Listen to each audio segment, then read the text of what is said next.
Il-Ministru Evarist Bartolo ħada qatta bla ħabel kontra l-MPs Laburisti Engerer u Agius Saliba.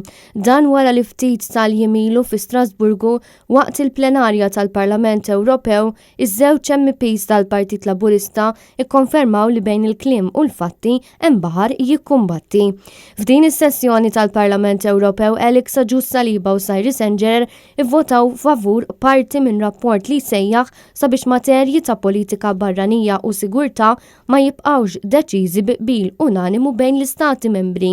Dan ifisser li Malta ma tkunx tista' twaqqaf inizjattivi li jmorru kontra l-politika barranija u n-newtralità tagħha. Fi kliem sempliċi jitneħħa il-vito li għandu pajjiżna f'dawn iċ-ċirkustanzi. Permezz ta' post fuq Facebook, Evarist Bartolo saħaq li Malta m'għandix iċċedi d-dritt tal-vito.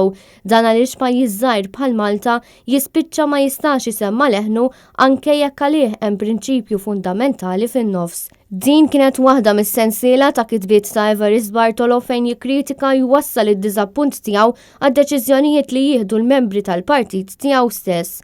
U fil-każ ta' Engerer u Agius Saliba kien l-uniku wieħed mill-Labor illi kixef verament x'tifsira kellu l-vot tagħhom. Dan il-vot tal-MPs Laburisti jew ifisser bidla drammatika fil-politika barranija jew l-Ewroparlamentari Laburisti ma kellhomx idea dwar xiex qed jivvutaw.